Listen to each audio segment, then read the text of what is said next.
Hola, ¿nos pueden decir si escuchan, por favor?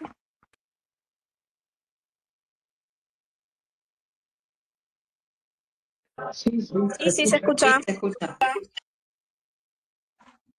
Perfecto, gracias. Sí.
Bueno, buen día a todos. Aquí estamos desde Santiago del Estero por largar la segunda charla, la segunda clase de este curso de emergencias en pediatría. El tema de hoy es estabilización y traslado del paciente pediátrico a cargo del doctor Luis Carrizo, médico de acá del Hospital de Niños Sepsi en Perón. Él es el encargado del área programática de traslados del hospital. Bien, muy buenos días a todos. En primer lugar, quiero agradecer por la invitación a los organizadores de este curso, a la Sociedad Argentina de Pediatría Pilar Santiago del Estero, a la cual somos parte también, y a la Oficina de Comunicación a Distancia de nuestro Hospital Sepsi en Perón. Me alegra mucho que se haya planteado esta temática para que se desarrolle en el curso, porque en realidad es un tema que poco se habla. Pasamos a la próxima para plantear los objetivos de la charla.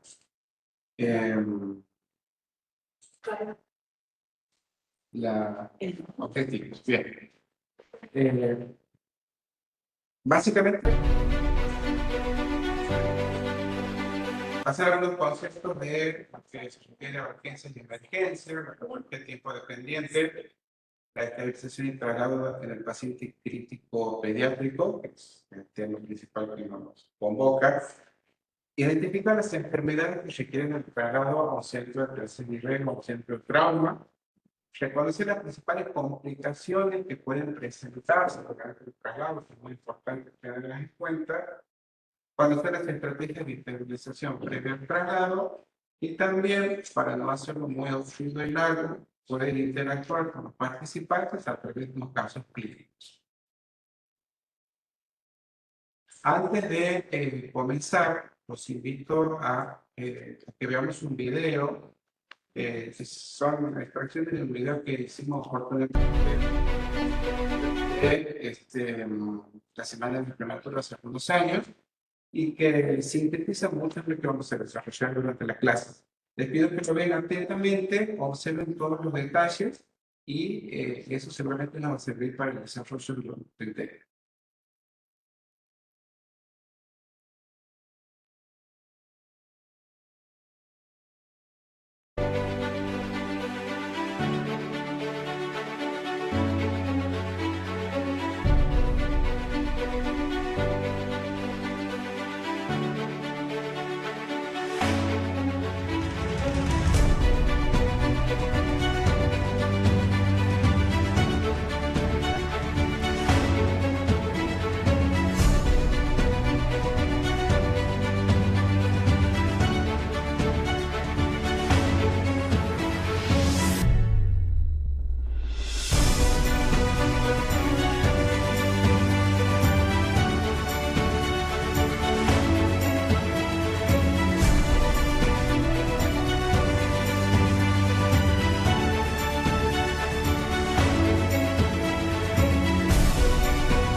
Eh,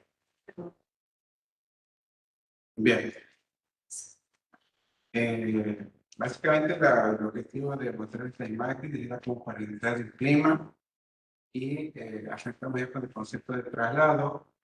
He tomado como fuente la atención inicial del trauma pediátrico, me ha gustado ese concepto, ya que habla de que la transferencia se entiende la preparación activa y la ejecución de la derivación, el transporte y la recepción del paciente dentro de la misma institución o hacia otro hospital. Lo que personalmente me gusta de este concepto es que, aparte que se refiere a la preparación activa, porque la verdad es que hablar de traslado es algo activo. Esto no lo podemos manejar desde un escritorio, desde una computadora. Es muy dinámica la preparación, la ejecución del traslado hasta que se finalice la operativa. Quizás en este concepto lo que estaría faltando cuando hacemos referencia al traslado desde la escena donde ocurre la enfermedad, el trauma. Pero básicamente esa es la idea, tener esa concepción de que estamos ante algo que es muy activo y muy dinámico. Con respecto al concepto de urgencia y emergencia, lo que les muestro aquí en esta diapo básicamente es una ecuación cuántica. Me dirán, ¿por qué esto es tan raro? Parece una clase de matemática. Pero no, en lo personal, para mí son muy importantes todos estos componentes. Esta definición, el concepto está planteada por los franceses, Sam, de Francia. Ellos son pioneros a nivel mundial con respecto al abordaje de las emergencias. Tal es así, en nuestro país tenemos un modelo de SAM, como es el SAME de Buenos Aires. Incluso hay algunas provincias de la Argentina que siguen ese modelo. Ellos plantean, primero, el único término que manejan es el de urgencia. Idiomas como el castellano, el inglés, el portugués, hablamos de urgencia, de emergencia. La Organización Mundial de la Salud los define más o menos parecido, quizás con la diferencia en relación al tiempo. Pero en esta ecuación planteo la gravedad, obviamente, o sea, el grado de gravedad que hace cómo se encuentra nuestro paciente, al factor tiempo, le vamos a mencionar un factor que es tiempo dependiente, porque no admite demoras, el grado de cuidado que va a requerir son las acciones que nosotros tenemos que realizar para poder estabilizar al paciente y lo que sí quiero compartir mucho con ustedes es la valencia social. Nosotros desde el punto de vista médico podemos hacer un diagnóstico y podemos tener una idea concreta de lo que desde el punto de vista médico tiene nuestro paciente. Pero también tenemos que pensar que está el paciente, la familia y también la comunidad que también tiene una percepción de lo que le está pasando. Entonces ese es un factor que no lo podemos descuidar si nosotros no somos conscientes que la familia muchas veces ejerce presión, también la sociedad ejerce presión y actuamos en función de eso. No tanto por la emergencia médica propiamente dicha, sino también por los otros factores que no hay que olvidarse. La patología de tiempo dependiente son emergencias médicas críticas, donde la rapidez en el diagnóstico y el tratamiento es determinante para la supervivencia y pronóstico del paciente. Aquí sí nos podemos encuadrar como médicos del ámbito, decimos esto técnicamente es una urgencia, el tiempo nos persigue y tenemos que resolverlo porque lo que no hagamos en ese instante se va a traducir, ¿no es cierto?, en un incremento exponencial para la mortalidad y también para la secuela. Las urgencias no traumáticas, en lo personal también, en base a la bibliografía, obviamente, las urgencias no traumáticas, que es la que nos encontramos a diario, cada uno en su lugar de trabajo. Entiendo que aquí tenemos colegas que están en el interior de la provincia, están en ciudades importantes, en centros de trauma, en postes sanitarios, hospitales, etc. Dentro de las no traumáticas, las cardiopatías congénitas descompensadas, el estatus convulsivo, la insuficiencia respiratoria en esta época, sobre todo con el asma, la bronquiolitis y los SMR. la deshidratación Ah, con ¿te shock. acordás ya que está realizando mi madre? Bien. Los pacientes centrales son un montón. Tenemos Un video para ver si podemos articular con él y que por se lleve adelante. tiroiditis, la cirrosis diabética descompensada, en la diabetes tipo 1 y dentro de las patologías infecciosas, las infecciones graves como son la meningitis, la sepsis de cualquier origen, el shock séptico, la meningitis, la artritis séptica, ¿no es cierto?, que son cuadros de urgencia. Y dentro de las traumáticas, entendiendo por trauma todo aquel daño anatómico funcional que sufre el organismo cuando se expone a una brusca exposición de la energía que sobrepasa el margen de tolerancia. Ejemplos, accidentes de tránsito, que sabemos la alta incidencia que estamos teniendo lamentablemente en estos últimos tiempos, no solamente en la Argentina, sino a nivel mundial, las caídas por altura, las quemaduras, los ahogamientos, la mordedura de animales o el envenenamiento por la consumo de animales, solo por mencionar algunos. En la próxima vamos a ver la clasificación de los traslados según el lugar o escenario donde ocurre la enfermedad o el trauma, primario, secundario, terciario o intrahospitalario. El primario básicamente es el lugar de la escena. Puede ser el patio de una escuela, una cancha de fútbol, en un domicilio, en una ruta. Es donde se encuentra la víctima y los rescatistas llegan para ofrecer la primera atención. El secundario es básicamente el entre hospital y hospital. Aquí le quería agregar como plus el concepto del traslado primario diferido, solo somos los españoles, en los cuales se hace la asistencia inicial en la escena y lo trasladan a un hospital de baja complejidad, vamos a llamar, eso se llaman los hospitales comarcales, los nuestros podría ser uno de tránsito, por ejemplo, en el interior de la provincia, con baja complejidad, ahí se trata de estabilizar al paciente. ¿Por qué? Porque sabemos que el lugar definitivo, el destino de ese paciente tiene que ser un hospital acorde, un hospital de tercer nivel como centro de trauma. ¿Sí? El terciario o infrahospitalario, que tampoco nos tenemos que olvidar. Nosotros, por ejemplo, tenemos un hospital grande, que ha crecido, ¿no es cierto?, en su superficie, y por ahí cuando tenemos un paciente en shock room, delicado, grave, tenemos que hacer una tomografía y son 200 metros de ida, 200 metros de vuelta, y si no nos preparamos para ese trayecto, podemos tener consecuencias que van en contra del estado de nuestro paciente. Según el video de transporte, el terrestre, el aéreo y el marítimo, básicamente el terrestre y el aéreo lo vamos a describirlo porque el marítimo en lo personal no tengo experiencia, pero sabemos que existe, ¿no? Dentro del terrestre están las ambulancias terrestres que en relación a las distancias que correr, cuando tenemos que transportar a un paciente hasta 100 kilómetros. Esto, digamos, que es orientativo. La ambulancia cumple su función y el traslado terrestre no, digamos, no necesariamente tiene que ser reemplazado por el avión. El avión o el helicóptero, los aéreos, en casos especiales que tengan ciertos requerimientos, se va a utilizar el traslado aéreo. Hablando del traslado aéreo, llamamos a la fija, al avión y a la rotativa al helicóptero. Con respecto a las distancias, aquí dice hasta 300 kilómetros, pero en realidad desde 300 kilómetros en adelante, lo ideal sería el traslado en avión. Y dentro del avión tenemos distintos modelos. El turbohélice, el pistón, la turbina, ¿cierto? Que se diferencian en la velocidad. Por ejemplo, una avión a turbina puede volar a una velocidad de 900 km por hora, puede llegar a más, incluso si el viento lo ayuda. Y la altitud también, unos 45.000 pies, que son más o menos unos 15.000 metros de altura. El turbohélice, estos valores los reducimos más o menos a la mitad. En la área rotativa, los helicópteros hasta 200 kilómetros, tenemos modelos de monomotores o bimotores, eso se relaciona también a la capacidad de la autonomía del combustible.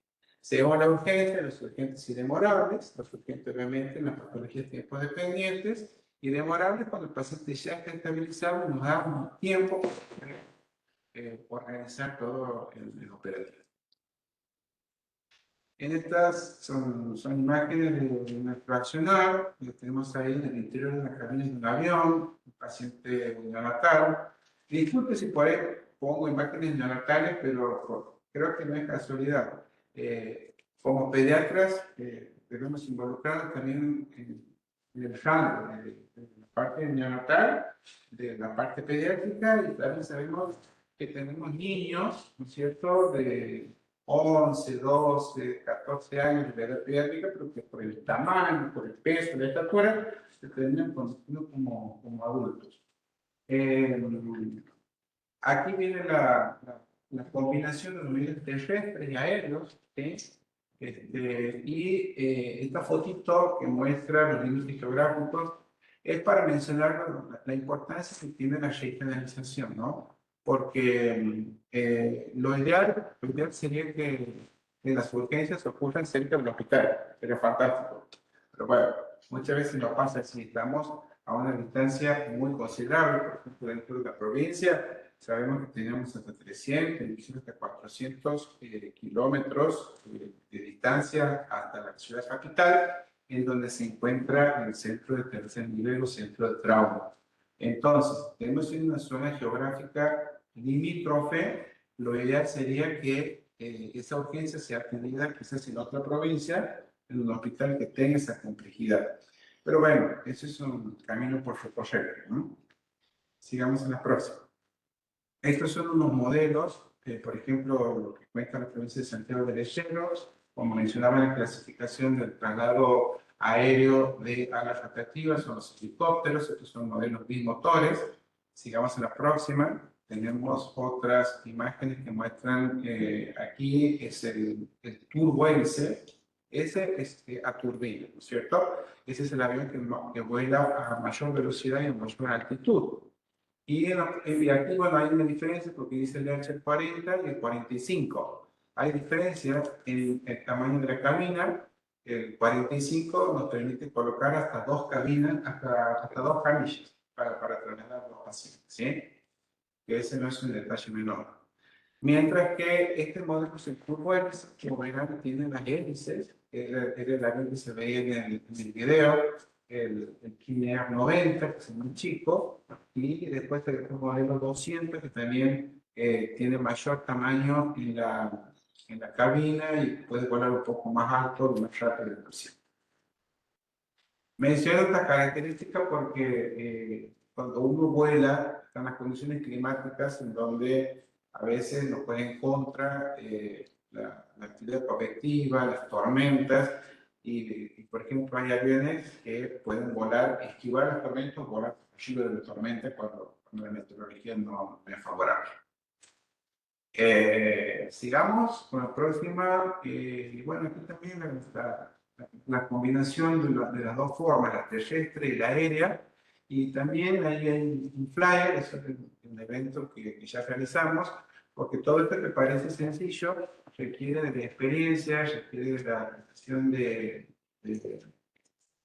capacidades para poder cumplir esta tarea. No es fácil subirse a una ambulancia, no es fácil subirse a un helicóptero, hay que tener la competencia suficiente para que las actividades sean exitosas.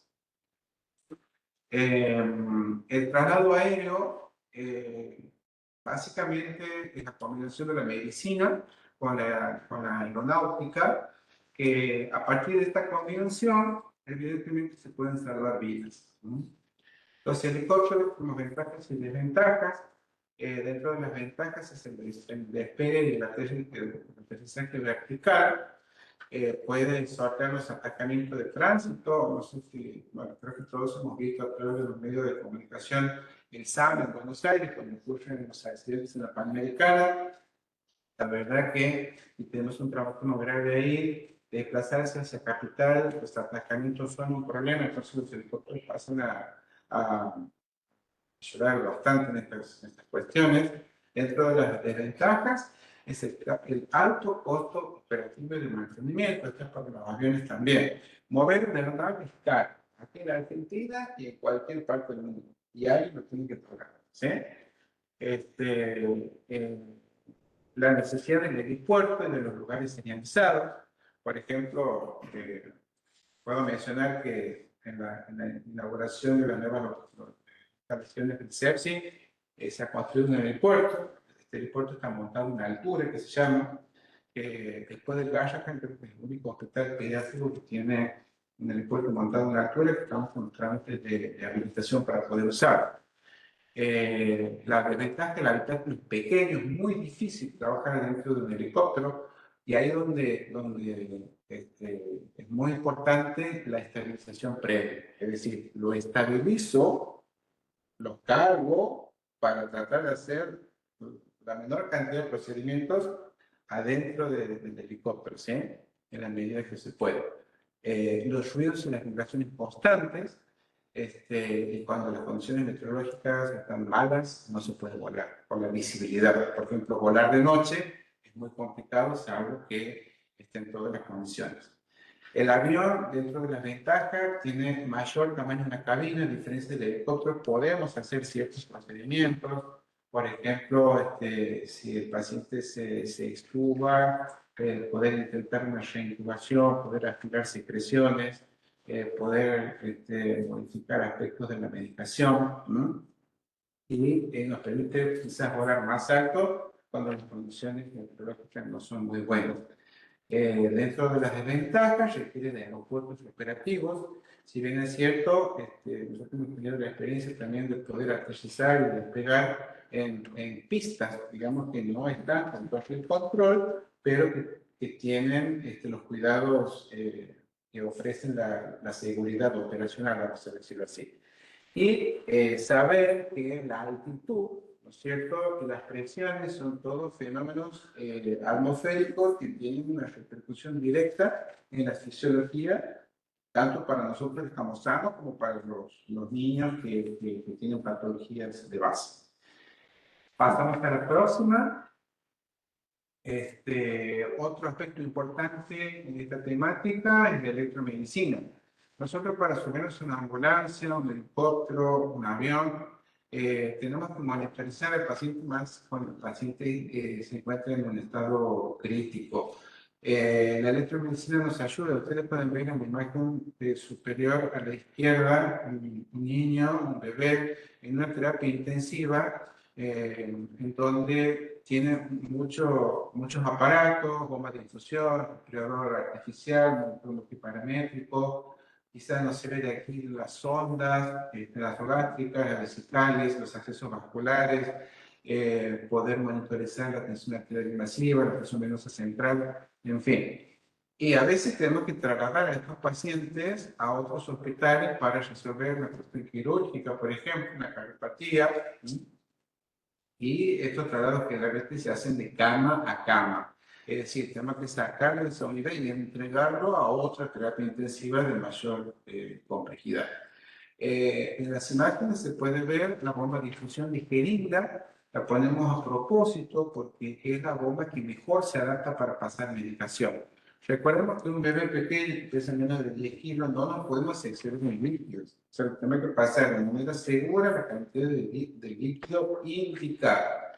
A diferencia de la bomba peristáltica, donde uno, en vez de la jeringa, coloca un suero, el perfuro de ese suero lo programa, la peristáltica no se adapta mucho al traslado porque tiene un sensor de movimiento que ante cualquier vibración se descalibra y deja de pasar. ¿Sí? Entonces, la bomba de infusión de jeringa es la lesión, vamos a decir. Tenemos el aspirador portátil y los monitores multiparamétricos que son fundamentales. Vamos a pasar a la próxima. Los aspectos importantes de los aparatos es que son electrodependientes, ¿sí? Y sin ellos sería muy difícil poder monitorizarlos al paciente. ¿Por qué? Porque si usted dentro de un helicóptero empieza a cortar las hélices, la vibración y el ruido son muy fuertes. No me permite ocultar no me permite tener información precisa. No me puedo mover mucho adentro de un helicóptero. Por ejemplo, colocamos el paciente, me coloco el cinturón de seguridad y en momentos que son sagrados, que tanto la tripulación aeronáutica, el piloto y el copiloto, como los equipos médicos, médico y enfermero, estamos atentos en momentos de máxima seguridad, como es un despegue y como es un aterrizaje, ¿sí? Y después estamos con los cinturones puestos y solamente en situaciones muy excepcionales nos vamos a manejar adentro de la cabina, ¿sí? Entonces, pero tenemos que saber, estos aparatos con las pantallas, con los displays, puedo programar las alarmas, podemos monitorizar los parámetros vitales, como frecuencia cardíaca, frecuencia respiratoria, temperatura, saturación de oxígeno, presión arterial, ¿sí? Aquí vemos un cambio de desfibrilador. En pediatría la verdad que poco lo usamos, se usa más en adultos quizás, pero cuando uno vuela y hace una descarga con estos aparatos, tiene que tener una formación determinada porque esta actividad de descarga eléctrica puede interferir con la aeronave, ¿no? Entonces, el personal tiene que estar perfectamente capacitado para estos procedimientos. Un saturómetro, digamos, pequeño, el respirador artificial, que por lo general ya a esta altura son todos microprocesados, tenemos display con las curvas, y prácticamente nos permite tener la misma, el mismo control que cuando está en tierra firme en terapia intensiva, ¿no? Son fantásticos. Ahí está la bomba peristáltica que les decía, ¿no? El tubo de oxígeno, que bueno, el tubo de oxígeno es el que no nos puede faltar. Están, digamos, en este caso es un portátil, el peso tiene que ser liviano, y ahí está el manómetro, que es el que nos permite conocer cuánto oxígeno nos queda. Y otro modelo de monitor multiparamétrico. En general, lo ideal es que todos estos aparatos tengan un tamaño reducido, sean con un peso liviano y también que puedan resistir los golpes, porque a veces se nos va a caer o van a recibir un golpe y tienen que ser resistentes. La próxima, por favor. Aquí, ya para terminar con la electromedicina, hemos puesto la imagen monitor multiparamétrico portátil. Me animó a poner ultra, porque o ultra portátil, porque es nuestro favorito, porque es como un ladrillo. Es chico, liviano, completo, ideal para lo que son los traslados, ¿sí? En la próxima, por favor.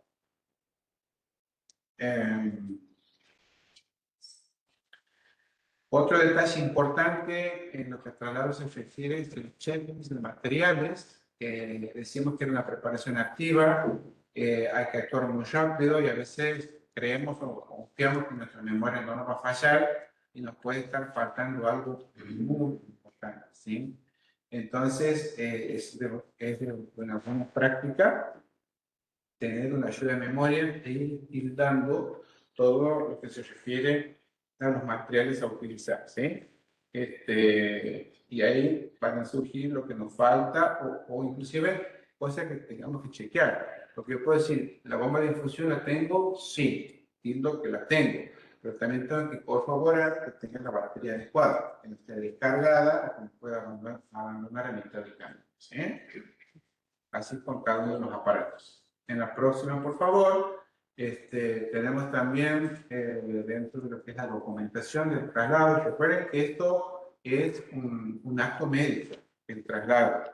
Yo siempre digo que el traslado es como el brazo, ¿no es cierto?, que se extiende y el cuerpo sería como el hospital o la institución. Nosotros extendemos para continuar con ese eslabón del paciente para que llegue al lugar donde tiene que ayudar para solucionar su problema. Y hay diagnóstico y lo terapéutico. Tenemos que dejar registrado, hay varios modelos. Este modelo nosotros lo hemos tomado del manual de esterilización y transporte de la sala, ¿no?, que ya tiene sus años. Ya estamos acostumbrados a esto, pero podemos repetir, hay varios modelos que se consiguen todos los datos clínicos del paciente, los datos migratorios, que podemos registrar los parámetros vitales al inicio del traslado, durante el traslado y al finalizar el traslado, todos los dispositivos como tubos traqueables, las ondas, los accesos vasculares centrales y periféricos, y del otro lado, en el reverso, ahí se puede observar también hay una parte destinada a lo que es el consentimiento informado, ¿sí? Como todo acto médico, es importante hablar con la familia, explicarle. Nosotros ya sabemos, con respecto a los consentimientos, en esos momentos tan difíciles, por ahí cuando los chicos luchan entre la vida y la muerte, la familia está sacada, no entiende, a veces lo firman sin entender. Para mí, personalmente, el concepto de consentimiento es poder tener 2 minutos, 5, poder hablar con el papá, explicarle y que el papá entienda. Después que firme. Pero lo importante es que el papá pueda comprender, ¿no es cierto?, ese costo-beneficio, ese riesgo que se corre para poder salvar la vida o mejorar la calidad de vida de los niños, ¿no? En la próxima, la conformación de los equipos de traslado transporting. En esta diapo vemos cómo podemos conformar un equipo de traslado en el paciente críticamente enfermo, pues debe ser el médico y el enfermero, debidamente preparados con las competencias correspondientes. En el caso del traslado aéreo, hay disciplinas que se encargan de capacitar a este recurso humano, la medicina aeronáutica y espacial. Cuando el paciente no está tan críticamente enfermo, podemos disponer de un enfermero y o paramédico también preparados. Esto le podemos poner un asterisco porque va a depender de las legislaciones que hay en cada provincia. No podemos dejar de desconocer que cada vez somos menos médicos, cada vez son menos pediatras, cada vez son menos neonatólogos y a los pacientes hay que trasladarlos. Entonces, es una cuestión de organización y de amparo también ante la legislación. El chofer de la ambulancia lo ponemos porque consideramos que tienen que formar parte, tienen que tener un entrenamiento para que nos puedan ayudar, por ejemplo, en una maniobra de RCP, ¿sí? Que estén atentos, que se sientan partícipes de este grupo, y entre paréntesis he puesto los pilotos de aeronave. Deberían sí formar parte, pero por ahora, en nuestra experiencia, es como que me conformo con que manejen bien el avión. Pero se involucran. Claro, claro. Claro, a eso tiene cuestión emocional que uno le tiene que tener bien claro. Es decir, nosotros no estamos para sentarnos a llorar al lado del padre. Estamos para tener una visión bien objetiva. Después de que termine el traslado, que dejemos el chico, bueno, después nos largamos a llorar a nuestros queridos si quieren. Pero, y el piloto también tiene que tener mucha estabilidad emocional para dedicarse a la parte que toca, que es piloto del avión, ¿sí? Países como en Europa, que usan mucho el HEMS, que es el Helicopter Emergency Medical Service, en esos casos, el médico, el enfermero, el piloto y el copiloto conforman verdaderos equipos, ¿no? Pero tienen un entrenamiento especial. Menciona, bueno, aquí en lo posible incluir a los padres. Esto es muy de la Argentina, hablo de la Argentina, en otros países son más tajantes, los padres no van. Por ejemplo, en Europa, que se maneja mucho con el helicóptero, no van porque no es un helicóptero, no hay lugar para ponerlos. Y quizás es la excusa para que tampoco sean los distractores, en el sentido de que uno dice, no sé cómo puede reaccionar el padre, en fin. Son filosofías diferentes. En la experiencia nuestra, siempre nos acompañan nuestros padres, que se sientan partícipes del traslado. Creo que forma parte también de la atención humanitaria, ¿no es cierto? Y muchas veces a los chicos les siente bien la compañía de los papás. Briefing y debriefing. Estos son términos muy aeronáuticos, pero que creemos que son muy rescatables para nosotros. El briefing es cuando nosotros encaramos un traslado de alto riesgo, tenemos que saber cómo estamos, porque somos seres humanos, somos personas, tenemos sentimientos, Nos tenemos que mirar la cara, ver si estoy descansado, si duermo bien, capaz que he peleado con mi pareja, capaz que me he separado, capaz que he tenido un disgusto, me ha llegado una cuenta impagable, en fin. Y somos seres humanos. Entonces, y somos equipo de trabajo, ¿no? Y el debriefing significa hacer una evaluación del traslado, ¿sí? ¿Por qué? Porque no siempre las cosas se ven bien. Aparecen errores, aparecen cosas que no las hemos hecho bien. Tenemos que tener la humildad de poder reconocer para poder mejorar. Esto tiene que ver con lo que es el error médico, que es un tema que está muy en boga hoy en día. Hoy estamos hablando de la ley Nicolás, seguridad del paciente, y recién desde la medicina estamos dando los primeros pasos. La aeronáutica nos lleva 50 años en esto. Para nosotros es como que estamos más familiarizados, porque los accidentes aéreos, ¿no es cierto? Uno trata de prevenirlos a través de toda una movida para analizar el error y que no se vuelvan a cometer. Como diciendo, uno de los errores aprende. Y de ahí viene la caja negra, ¿no es cierto?, en donde si hay un incidente, se analiza y se detectan los errores, se trata de actuar sobre eso para no volver a cometer. Y nosotros los médicos, como seres humanos, nos equivocamos, metemos la pata, pero sin ánimo de juzgar, es simplemente tratar de mejorar. La próxima.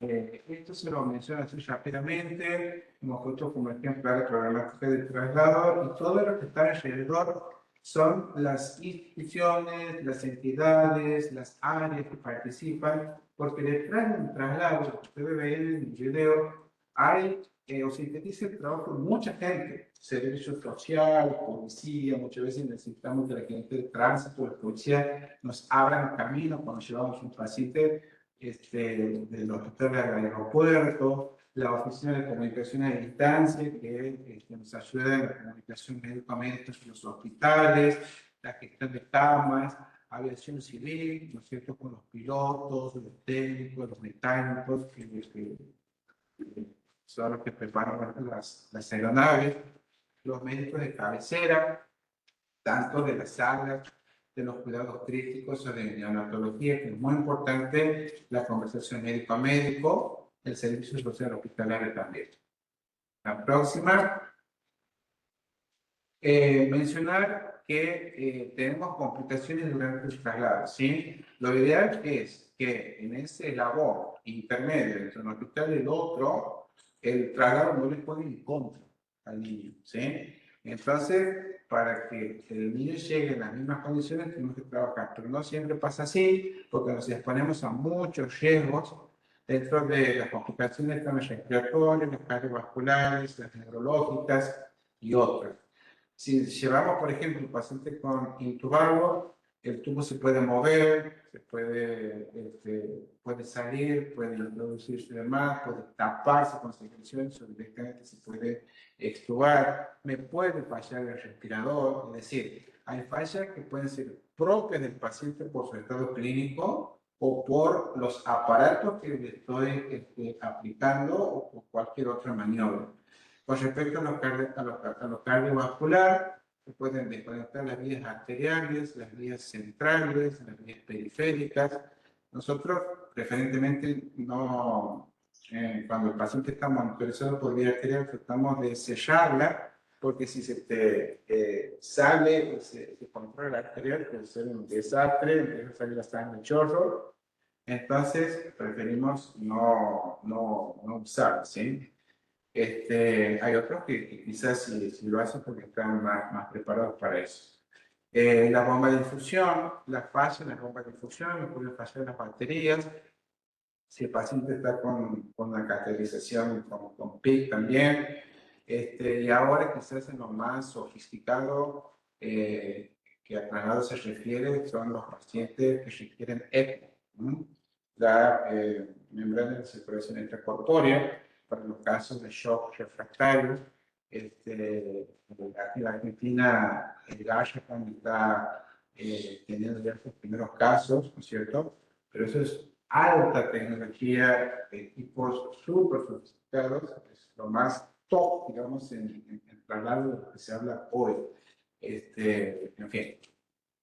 Pasamos para la próxima. Esto es una formulita porque dentro de todos los insumos, el que siempre tenemos ahí el cupo, el temor de que se nos acabe el oxígeno. Entonces hay una fórmula para poder determinar el tiempo en minutos que voy a necesitar en base a la cantidad de oxígeno que está consumiendo mi paciente. Para eso es la fórmula donde tenemos el volumen del envase. Tengan en cuenta que hay distintos tamaños de tubos y esos están definidos por letras. ¿Sí? La presión del envase es la presión que ejerce el gas adentro de ese tubo con ayuda del manómetro, que se caracteriza por romperse con mucha facilidad. Y litros por minuto que lo uso en el paciente. Entonces, en un ejercicio, si un paciente está usando 15 litros por minuto, porque tiene, supongamos, una crisis asmática, que le pongo una máscara con reservorio a 15 por minuto, abajo tengo de que si en un minuto consume 15 litros, en 60 minutos va a consumir 900 litros. Y los envases, un envase de 1 metro cúbico va a tener 1000 litros, 3 metros cúbicos, 3000 y así sucesivamente. Entonces, haciendo ese cálculo, tenemos 3000, en el caso de que tenga un tubo, ¿no es cierto?, de 3 metros cúbicos, multiplicado por 30, que es una constante, sobre, aquí he puesto 9000, pues son 900 litros. Y eso me da 100 minutos, es decir, 1 hora y media, que significa que con el tubo que tengo y el requerimiento que tiene mi paciente, y si tengo que viajar 1 hora, ese oxígeno me va a servir 1 hora y media. ¿Sí? Y la recomendación es tener el doble o el triple. ¿Por qué? Porque puedo tener algún incidente con el paciente, con el vehículo, el paciente se puede descompensar y puede parar en la ruta, se puede pinchar una goma, puede haber un piquete, es decir, muchas circunstancias en las cuales esa hora se va a convertir en 1 hora y media, 2 horas o 3 horas, ¿sí? Y en los sitios lo tenemos que tener. La próxima. Bueno, hasta aquí más o menos son conceptos teóricos, y para que no sea esto tan extenso, he preparado 2 casos clínicos que les hago una aclaración, mejor que se azul, tenemos una evaluación para poder interactuar, para poder sentir un poco de adrenalina. Si no logran sacar la data en ese aspecto por los casos clínicos. Bueno, el concepto de estabilización. Para sintetizar, estabilizar es tratar de que los parámetros vitales, las constantes vitales, se aproximen lo más que se puede a la normalidad, por edad, ¿no es cierto?, por tamaño del paciente. Las constantes vitales, la cardíaca, respiratoria, la temperatura, la presión de oxígeno y la presión arterial. ¿Sí? La filosofía de la atención prehospitalaria, porque uno dice hay que estabilizar, pero si voy en un helicóptero, por ejemplo, o en una ambulancia, en un accidente de tránsito, ocurrido en la ruta con un paciente con politraumatismo, tampoco es que me voy a quedar 4 horas estabilizando una postura, ¿no? Esa es la filosofía del soap and scope, que es llegar a ser llevar. Muchos sistemas de emergencia funcionan así. ¿Por qué? Porque las chances de hacer toda esa estabilización ahí en el lugar de escena no siempre es recomendable. Entonces, y si la distancia es corta, hago la estabilización mínima, que quizás es inmovilizar, colocar oxígeno, poner en una tabla y llevarlo al hospital. ¿Sí? Bien.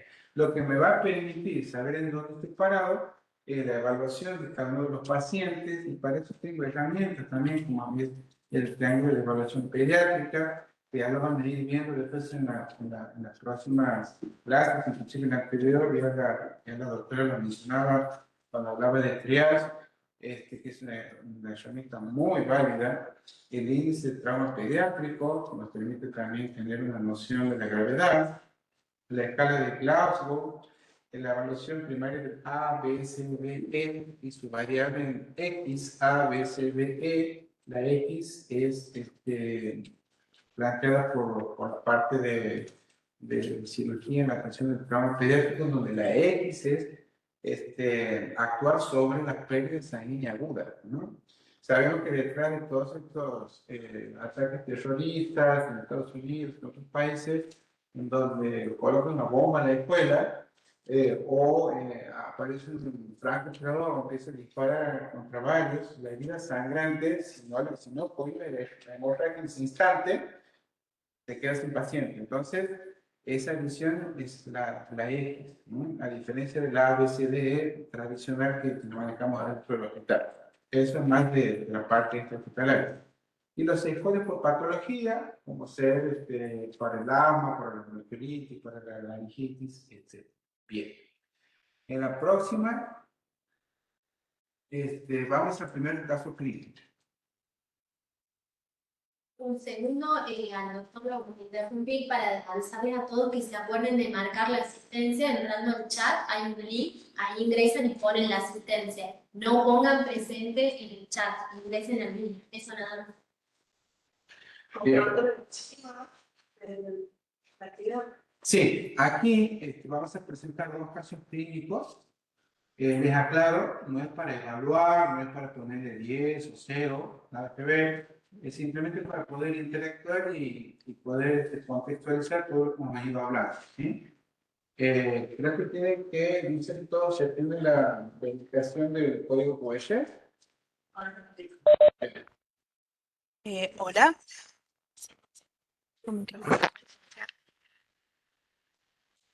Ahí estamos. Vamos a explicar la modalidad para que puedan participar. En la pantalla va a aparecer un código QR que van a escanear con su teléfono. Una vez que escanean, los va a enviar directamente a las opciones, van a elegir una y van a aceptar. Y eso van a hacer con todas las diapositivas que aparezcan en pantalla.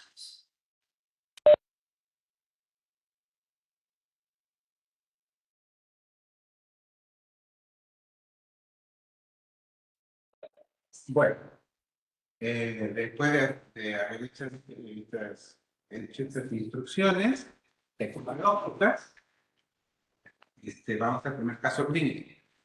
Se trata de un recién nacido de término.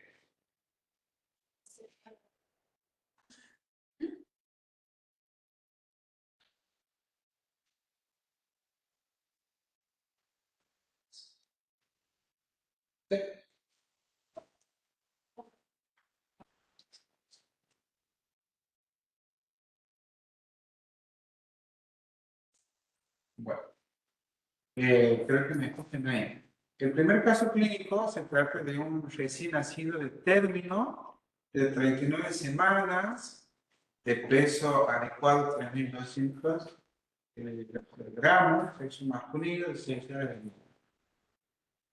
Ahí está todo bien. Está internado desde el nacimiento en la unidad de cuidados intensivos neonatales por cianosis que no mejora con el óxido. Los padres refieren un embarazo normal sin antecedentes maternos de importancia. Al examen, cianosis, disnea con frecuencia respiratoria de 65 por minuto, buena entrada de aire bilateral, frecuencia cardíaca de 150 por minuto, ritmo normal, aumentado en foco pulmonar, soplo diastólico, saturación de 65% en el brazo derecho y 85% en el brazo izquierdo. O sea, insatura por una cianosis. El laboratorio nos informa de estar base de arteria radial izquierda con pH de 735, una presión 2 de 40, una presión de 40, un estado de base, un exceso de base de menos 3, un termómetro de 20, hematocrit de 40, un velograma normal. Se hace una placa de tórax, se mete una cardiomegalia, con aumento del flujo pulmonar y la silueta cardíaca en forma de huevo con mediastino superior estrecho. Más o menos ese es el paciente que tenemos enfrente en nuestra unidad neonatal. Pasemos a la próxima. Yo creo que...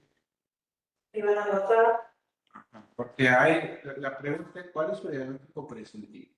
Si nos encontramos ante una cardiopatía congénita o ante una sepsis neonatal. Vamos a ver un premio.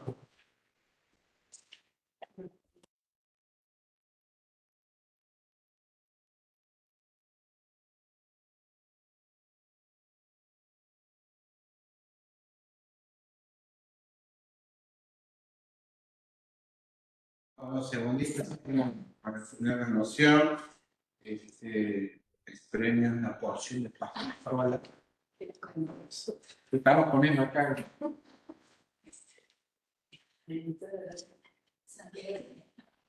Pasta frola sangre.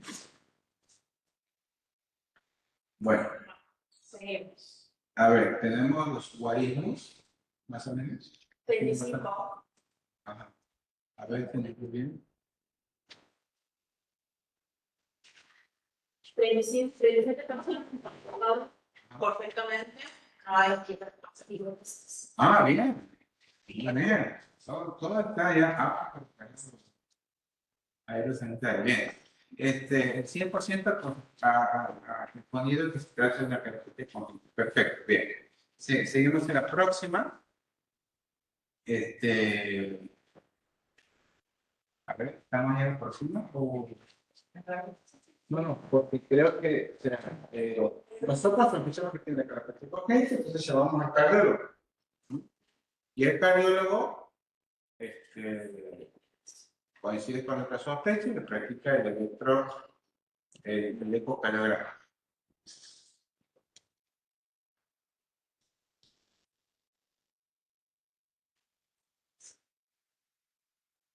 Ahí está. El informe del estudio del ecocardio informa transposición de grandes vasos. Los ventrículos están normopuestos y la aorta nace anteriormente del ventrículo derecho, que es lo típico de la transposición. Septum interventricular intacto, tracto de salida de ambos ventrículos libres, una comunicación interauricular, una sella restrictiva y un ducto arterioso persistente. Es decir, que tenemos una cardiopatía congénita compleja, cianosante, que es una transposición, que es una cardiopatía quizá dentro de las graves, una de las más frecuentes, en donde, para que nos ubiquemos, puede que no es pediatra, es cuando el tronco de la aorta en vez de salir de la aurícula izquierda, la sangre oxigenada sale del ventrículo derecho y eso es lo que provoca la cianosis. Entonces, para mantener un poco el equilibrio, los agujeritos que quedan, como la sella, el ductus, permite que haya algo de shunt, de intercambio y algo de sangre oxigenada pasa al resto de la economía. Entonces, ¿qué estrategia permite mejorar la oxigenación? Esta es la segunda pregunta. No sé si ya está diciendo. Sí. A ver, es asistencia respiratoria mecánica con FIO alta, de 0,6, o goteo de prostaglandinas y septostomía por balón de Flaschkin. ¿Siguen votando? Sí.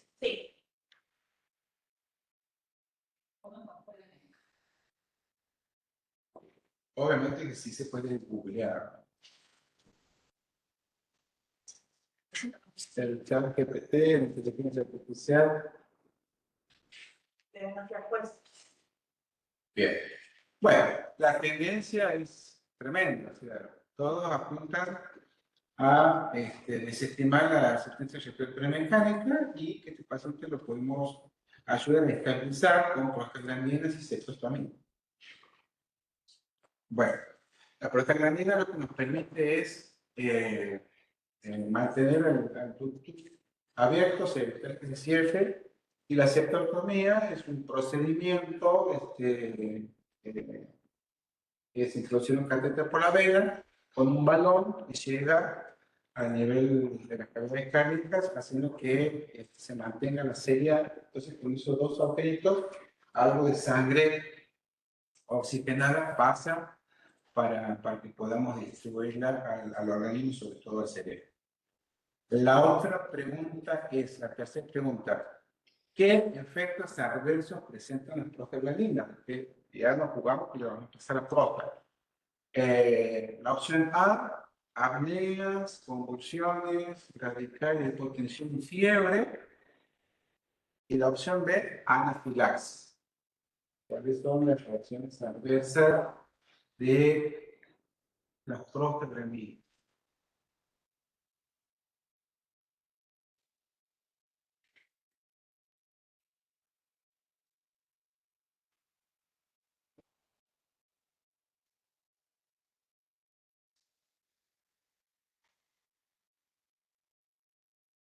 Bueno, ¿podemos pasar a la próxima aquí? Bueno, la mayoría creo que vamos cerrando la votación. También estamos teniendo éxito en el caso clínico. No tengo que explicar nada. ¿No? Listo. Sabemos las reacciones adversas de la prostaglandina. A ver, esta pregunta se hace porque sabemos que lo vamos a plantear la derivación del paciente. Estamos actuando para tratar de estabilizarlo, pero estamos colocando drogas que tampoco no podemos relajar. De esto lo que es la esterilización. Entonces, se inicia el bloqueo de las prostaglandinas, se solicita la derivación de urgencia en un centro de mayor complejidad con cirugía cardiovascular, porque la resolución de este caso va a ser en quirófano cardiovascular. Se comunica médico a médico consultando lo que se ha hecho y cómo seguir, es decir, ahí ya se plantea la derivación al paciente, y el lugar de derivación está a 45 minutos. ¿Sí? Entonces, se llama el equipo de transporte, solicitando la ambulancia de cuidados intensivos neonatales, que debe contar con neonatólogos, con experiencia, cardiopatías congénitas, advirtiendo la posibilidad de ARM, asistencia respiratoria mecánica, de utilizar bombas de infusión, que son indispensables para la infusión de las prostaglandinas. Eso, bueno, para que no es pediatra o neonatólogo, las prostaglandinas tienen que ser administradas por ese aparato que mostrábamos en las diapositivas anteriores, de la bomba de infusión de jeringa, que tiene que pasar exactamente y tratar de que esa bomba tenga la autonomía suficiente para que no me deje sin batería y se corte, porque deja de pasar la próstata y se cierra el ductus y empiezo con problemas. Monitor de frecuencia cardíaca y saturómetro. Bueno, ahora vamos a cambiar de rol. Usted forma parte del equipo de transporte y se hace presente en la unidad donde se encuentra internado el paciente. Usted ya como personal de traslado, como médico de traslado. ¿Qué deberá hacer primero? Opción A, conversar con el médico, la familia y evaluar al paciente. Y la opción B, efectuar la transferencia del paciente en forma inmediata. Empezamos a votar.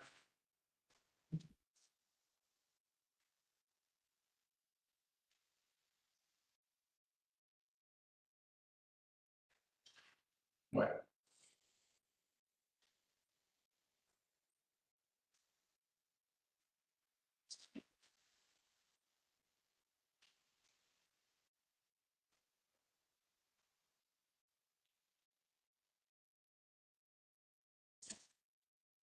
Y 26. Bien.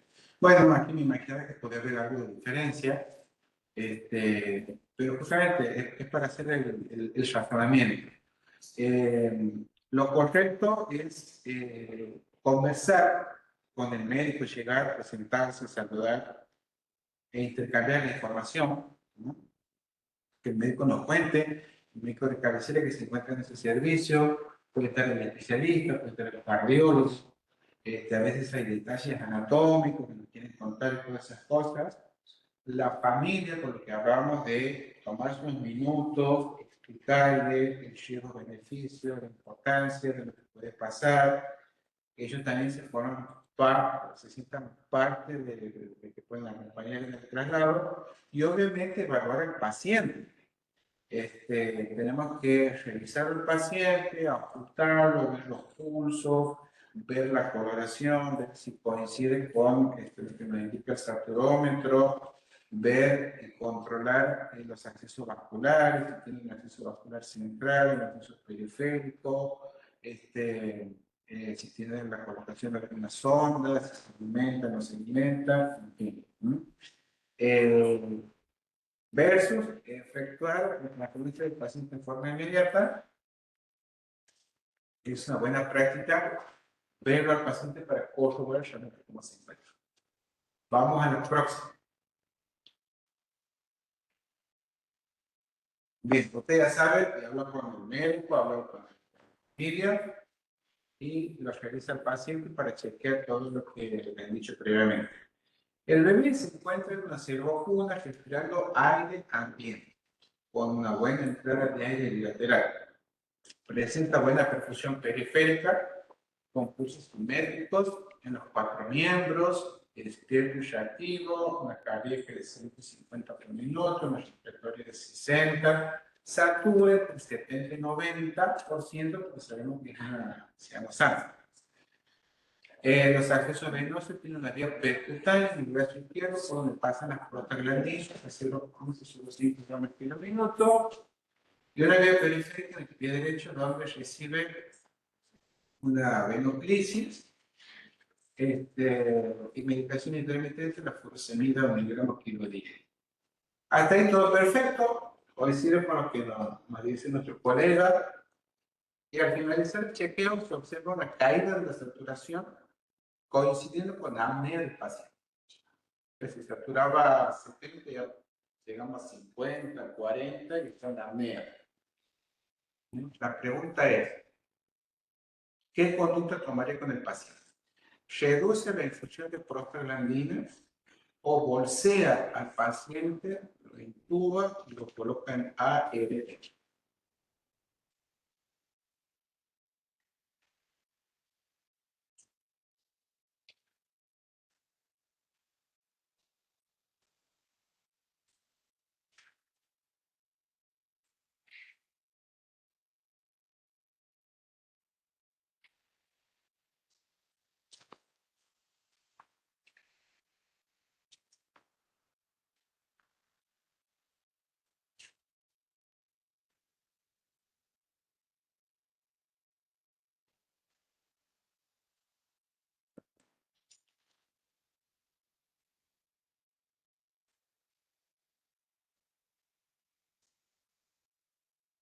Vamos a cerrar la votación.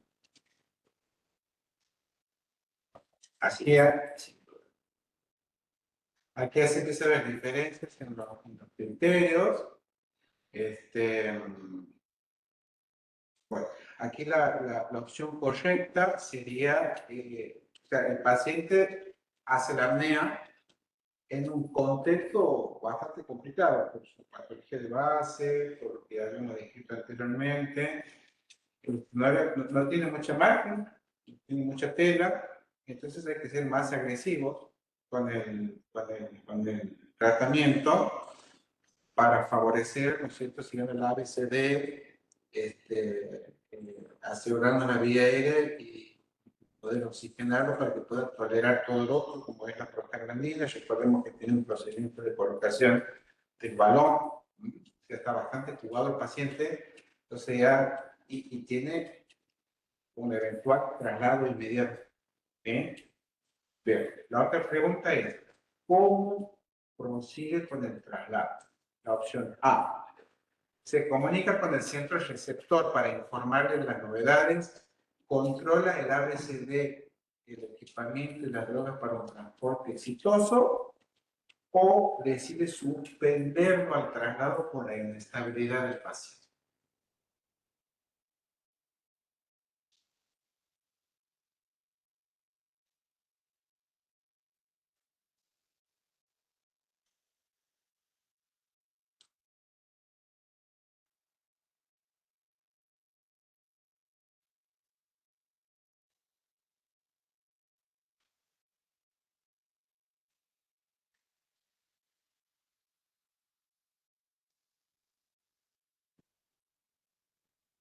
Bien, ya vamos sellando el caso. Y la opción más acertada sería comunicarse con el centro receptor para informarle de las novedades, controlar que el ABCD del equipamiento y la droga con transporte exitoso. Bueno, el paciente no tiene muchas chances, digamos, en el sentido que sabemos que la resolución es el quirófano cardiovascular, ¿no? Más de eso, como que no podemos hacer, ¿sí? El tema de la inestabilidad del paciente, creo que se han hecho muchas cosas para tratar de estabilizarlo, ¿no es cierto? Lamentablemente, antes del traslado se encuentra con esa sorpresa, el médico que lo va a trasladar, por eso es importante esa evaluación previa, ¿no? Antes del traslado, a toda la información recabada por parte de los colegas. ¿Por qué? Si hubiésemos optado por cargar y llevar, ¿no? Y esto me pasaba dentro de la ambulancia, muy problemático, ¿no? Porque efectuar todos los procedimientos, no lo podemos organizar, ¿sí? Por ejemplo, a ver, nosotros estamos viajando con la Panamericana y vamos por el taxi rápido, que va a ser 100, 120, no puedes parar, por ejemplo. No es que vas a frenar ahí, una ambulancia que sea. Y tienes que ir desviando hacia la derecha, hasta aquí está la banquina, y por ahí pueden pasar 5, 10, 15 minutos, ¿sí? Por dar un ejemplo. O todos estos vehículos tienen muchas cosas en contra, los movimientos, la aceleración, la desaceleración, las vibraciones, alguna frenada. En el caso de las aeronaves, un ascenso, un descenso, una turbulencia, son todas cosas que complican las maniobras dentro del móvil de traslado, ¿sí? Bueno, la idea de este caso es poder repasar todo lo planteado en los conceptos teóricos, ¿sí? Vamos al segundo caso, con esto ya terminamos.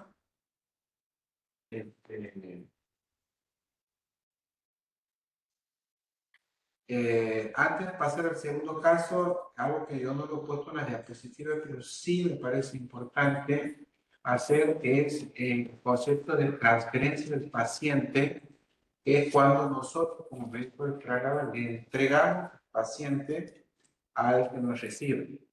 Hay una transferencia clínica y una transferencia física. La transferencia física es cuando lo traspasamos, ¿no es cierto?, de una unidad a otra, y ahí tenemos que ser muy cuidadosos con las sondas, el tubo, los accesos vasculares, la medicación. Pero tenemos que hacer con sumo cuidado, ahí enfermería tiene mucho que ver, ¿no es cierto?, para que esa transferencia, ese transfer que decimos nosotros, sea exitoso y no repercuta en contra del paciente. Y la transferencia clínica es contar, relatar toda la información detallada al colega que lo recibe. No es llegar y entregar y salir cochino. Para las dos cosas. Pero tengo que transferir de manera segura al paciente y tengo que relatar, contar, y para eso tengo la historia clínica de traslado, donde ella se la ayuda de memoria y me permite hacer una transferencia prolija. Bien. El segundo caso clínico, niño de 8 años de edad que se encontraba jugando sobre un muro en construcción. Súbitamente el niño cae desde 2 metros de altura y es aplastado parcialmente por algunos escombros. Los padres encuentran al niño, lo liberan de escombros y llaman al servicio de emergencias. Al llegar los rescatadores constantes, ahí estamos nosotros. Paciente inmóvil, con ojos abiertos, llanto débil, sangrado abundante por boca. Pasamos a la próxima. Usted decide, la opción A, aportar oxígeno y busca vías periféricas, o inmoviliza, libera la boca de sangrado y aporta oxígeno.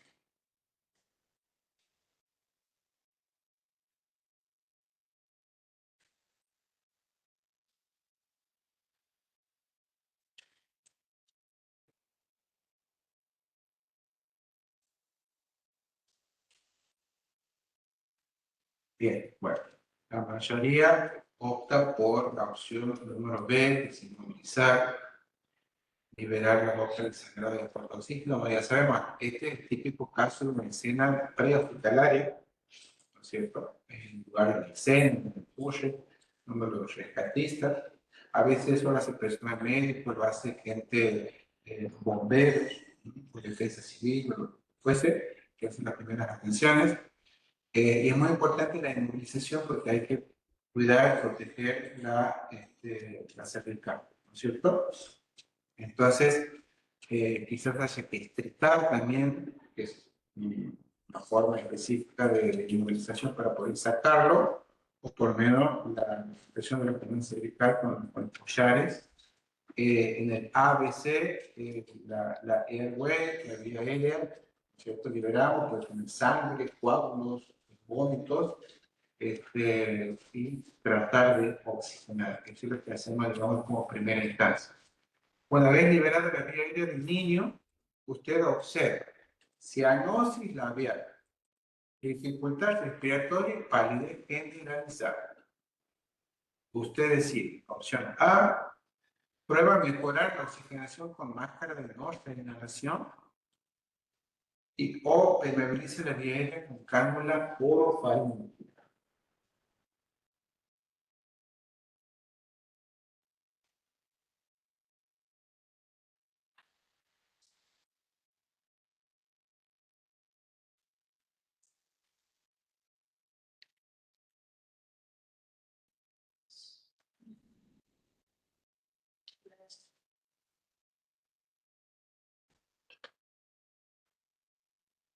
Bueno, terminando la votación. ¿Cuál es la correcta? 25. Viabilice vía aérea con cánula orofaringea. Esa. Esa es la correcta. No. La 26, la opción B. La correcta, perdón.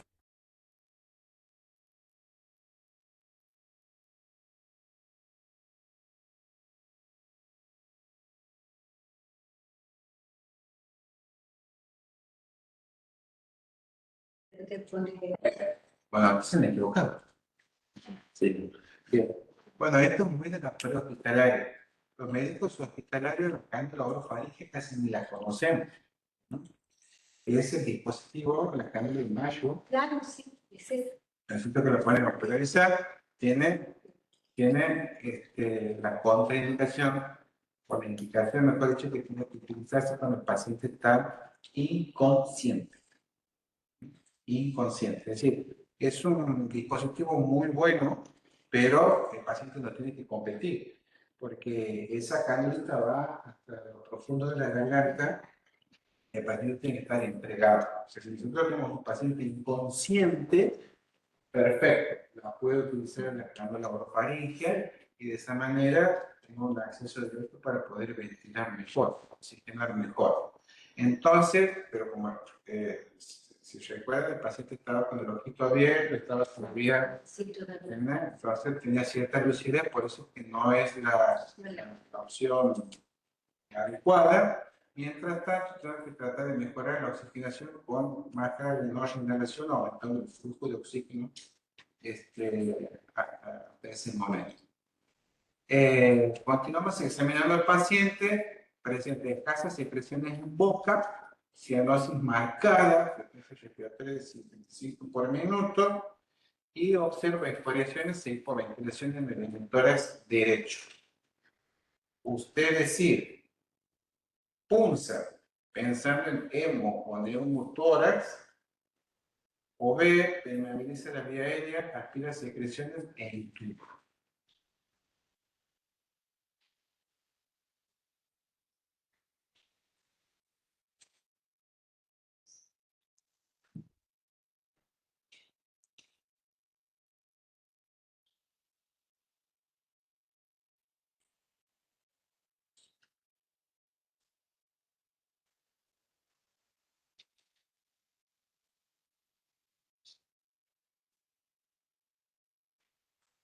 Bien, vamos a cerrar las vocaciones.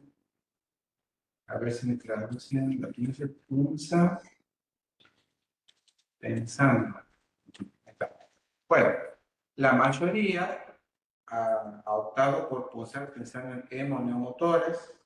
Esto también lo que hacen la medicina prehospitalaria. Sabemos que esto es como una valoración y una decisión clínica, o sea, por el contexto del paciente, creo que el trauma ha lesionado severamente el campo pulmonar derecho, la pleura se ha llenado de aire, de sangre, y hace que impide que se pueda expandir el pulmón, y si eso no lo resolvemos, eso es lo típico de los tiempos dependientes. Entonces, estamos habilitados para realizar una punción. En el parte paso costal, la línea clavicular, la parte anterior o la parte lateral, versus la intubación. Aparte que, imagínense, intubar a un paciente ahí en la escena, todas las complicaciones que esto puede traer, ¿sí? Bien, seguimos en la próxima. Bueno, entonces lo pulsamos, se drena el aire, neumotórax, el niño mejora su dinámica respiratoria, luego de la evacuación de neumotórax, por la función. Al revalorar el paciente presenta palidez generalizada, frecuencia cardíaca de 170 latidos por minuto, pulsos periféricos débiles, presión capilar mayor a 5 segundos y lesión sangrante con deformidad en el tobillo derecho. Usted decide. Opción A, administrar analgésicos. O la B, su paciente se presenta en shock, ocluye heridas, coloca vías y expande.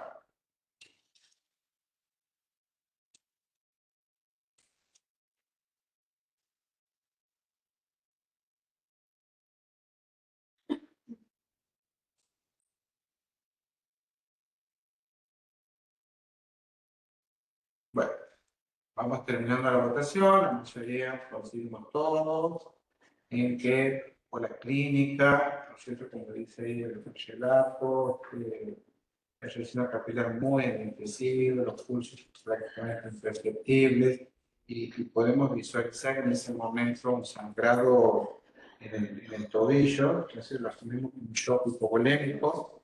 Entonces ahí sí nos animamos a expandir el intravascular mediante la colocación de vías periféricas y expandir con solución fisiológica. Bien.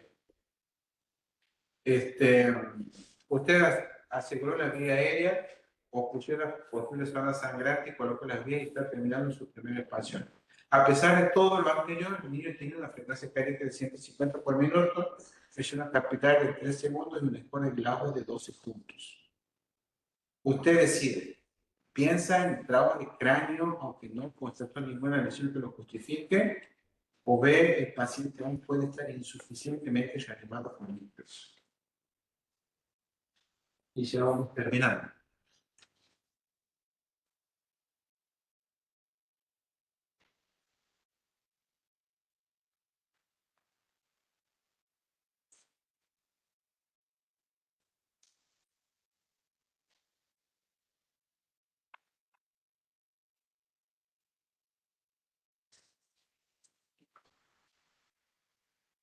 Bueno, la mayoría opta por que el paciente esté insuficientemente reanimado con líquidos, exacto, por la magnitud del tramo uno puede pensar todo, o sea, no está mal pensar que el niño de su escombro en la cabeza, pero bueno, el paciente debe estar lúcido, no ve lesiones propias, ahí y sí tiene como evidencia un sangrado activo por la fractura expuesta quizás en la parte del tobillo, ¿sí?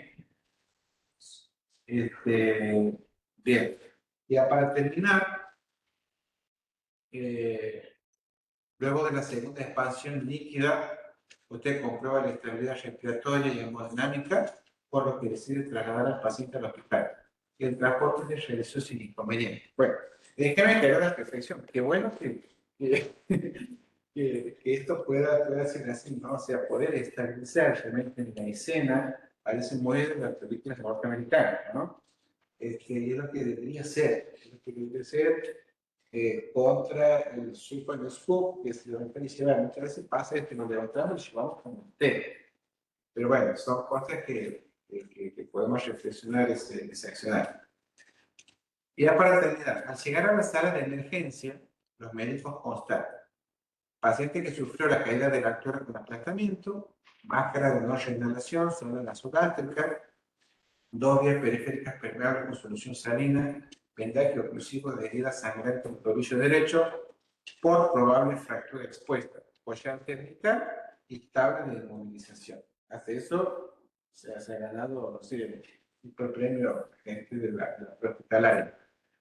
El paciente, a pesar de las expansiones recibidas, la tercera ya con sangre, presenta una frecuencia cardíaca de 170 por minuto. Esto ya estamos en el shock room del hospital.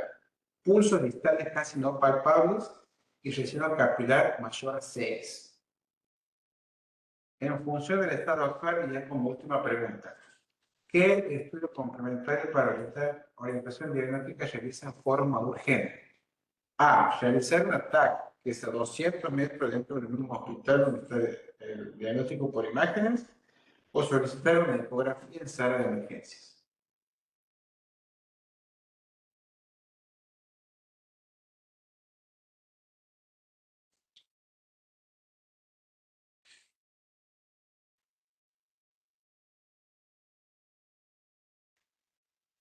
Bueno, estamos terminando. La mayoría opta por hacer una ecografía en COFAS, ahí en el mismo showroom, porque evidentemente el paciente se ha vuelto a chocar y quizás lo que estamos pensando es que tiene un trauma cerrado de arriba, ¿no? Un sangrado entero. Si nosotros, el paciente con tanta expansión, con transfusión de sangre, sigue chocado, llevarlo a 200 metros cuando hablamos de traslado hospitalario puede ser letal. Bueno, no sé cómo sigue esto la próxima. Ya para finalizar, quería agradecer por la atención, compartir una reflexión del médico norteamericano, el doctor Kaimovich, la cual dice que el personal es el elemento simple más valioso de cualquier sistema de transporte. Los individuos sumamente diestros, bien capacitados y conscientes de los riesgos de transporte pueden anticipar problemas y adaptarse a circunstancias adversas. Muchas gracias.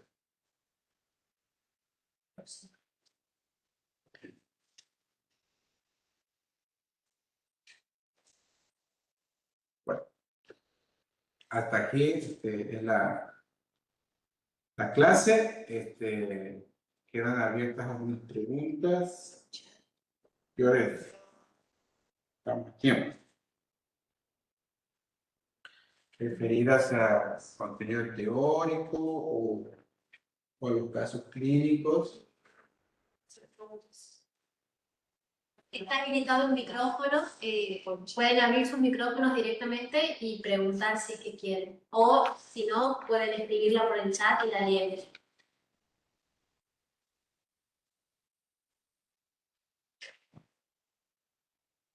O algún comentario o algún pendiente que quieran contar.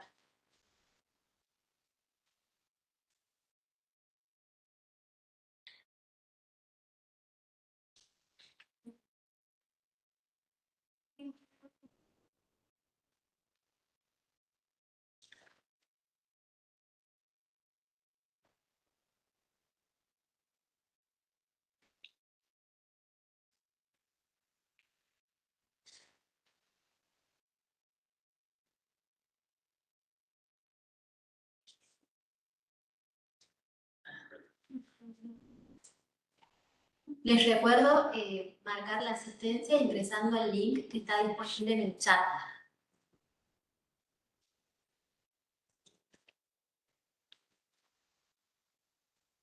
Bueno, yo sí le quería decir al doctor Luis que, bueno, esta clase muy buena, la verdad es que es muy útil para todos los que se encuentran, que por ahí, aunque no sean médicos de traslado, les toca hacer un traslado. Creo que se llevan muchas herramientas para incorporar cada uno a su lugar. Por ejemplo, el checklist está muy bueno, también el cálculo del oxígeno para los traslados dentro de la provincia, que es tan extenso el territorio. Claramente esta clase se complementa con la primera que hemos tenido con la doctora Arias de la primera clase, que era sobre con el triage. Entonces ambas se complementan, obviamente al conocer el estado del paciente lo vamos clasificando y empezamos a actuar en consecuencia, en este caso planeando, programando el traslado, como decía Luis, que muchas veces es conveniente ir actuando en la estabilización y no solamente llevarlo al paciente, porque sin duda con eso aseguramos el cuidado del paciente, tratando de siempre mantenerlo o, si es posible, elevar el nivel de cuidado, porque hablamos seguramente de un paciente crítico, por eso necesita un traslado hacia un centro asistencial o un centro de mayor complejidad. Depende si, como nos ha explicado, si era un traslado primario, secundario o terciario. Siempre vamos buscando mayor complejidad, puede ser dentro del hospital hacia cuidados críticos, una terapia intensiva, o en el caso, como en el primer caso que nos contaban, que era un neonato que con una cardiopatía congénita, era un centro específico con la resolución quirúrgica. Entonces, obviamente, ahí clasificando a nuestros pacientes, teniendo en cuenta todas las instancias y tomando decisiones rápidas, pero siempre consensuadas y bien fundamentadas. A ver, ¿qué es lo que vamos a ir haciendo? Creo que los casos que nos han presentado a todos nos han hecho pensar y creo que lo que primaba más que nada era el sentido común, teniendo en cuenta el escenario. Siempre por ahí uno como médico por ahí de hospital sabemos que tenemos las cosas a mano, pero cuando uno se sitúa en donde estoy en otro escenario, como que cambian un poquito las reglas y hay el sentido común, la formación y bueno, y estas charlas, estas capacitaciones sin duda nos dan mayores herramientas para poder decidir qué es lo mejor con nuestros pacientes, teniendo en cuenta que no todos los centros cuentan con todos los elementos, al menos a mano, pero saben decidir qué hacer y con cosas sencillas dentro de todo, porque los elementos que mencionaba que ir usando eran todos los que están al acceso. ¿Bien? También destacar la importancia de la comunicación entre de médico a médico, de profesional de la salud a profesional de la salud entre los hospitales, porque forma parte también del traslado, de la derivación y de la atención del paciente, para que, bueno, es importante que el hospital receptor sepa que el paciente va a llegar para poder recibirlo en las mejores condiciones también. Tal cual, en el ejercicio estaba, la opción era, lo llevaba inmediatamente o conversaba y me presentaba. Creo que esa pregunta ha estado muy bien puesta a propósito, porque no me acuerdo el término en inglés que me había dicho Luis. El soup and spoon. Ajá, Bueno. bueno. Sería como llegar, levantar y llevar. Llevar, exacto. Y esto era por hacer otra cosa, un poco más calificado, más preparado. Así que bueno, la verdad que creo que todos quedamos bastante satisfechos y muy contentos con la clase, que estuvo muy buena, muy buen nivel. Y bueno. Sí, recordarles que el material se va a mandar por mail, tanto el Power como la clase grabada, a todos los mails que están registrados en la inscripción. Y también recordarles la fecha de la próxima clase, que es el 8 de mayo, y va a ser insuficiencia respiratoria. Bien. Finalmente, agradecer nuevamente a todos. La verdad que me he sentido muy cómodo. El equipo técnico es excelente. Poder disponer de la tecnología, pero a veces por ahí digo muy rápido o me he animado a presentar estos casos, pero creo que es la realidad, ¿no? El trauma hoy creo que está matando más que el cáncer, ¿no? En nuestros niños. El rango etario como pediatras va desde los neonatales hasta los chicos, como les decía, de 14 años que pesan 80 kilos y se encuentran como adultos. Y sobre todo, qué lindo sería que las urgencias ocurran cerca del hospital, pero no es así. Y cada estado provincial tendrá que diseñar sus estrategias de política sanitaria, sus programas de emergencia para poder actuar de manera oportuna y común. Aquí tenemos una pregunta en el chat. Doctor Marcelo, me junto pregunta, en Patagonia tenemos como inclemencia climática el viento. Geografía, tenemos montañas, mesetas, ripios, rocas, frutas mayormente destruidas. ¿El helicóptero es mejor o el avión? Bien. Bueno, ahí cuando veíamos las ventajas y las desventajas de cada uno, le hemos dado parámetros, la distancia, ¿no? El helicóptero tiene la autonomía, ¿no? Hasta 200 kilómetros, pensando en que se puede hacer un reportaje. Por ejemplo, si estoy a 200 kilómetros, capaz que puedo ir en el helicóptero y reportar combustible en ese lugar para volver. La meteorología y la climatología de cada lugar es muy particular y quizás siempre y cuando haya aeropuertos operables o pistas seguras, teniendo en cuenta los kilómetros y esas condiciones meteorológicas, quizás el avión sea el más adecuado.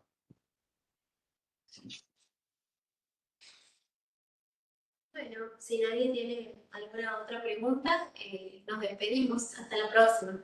Gracias.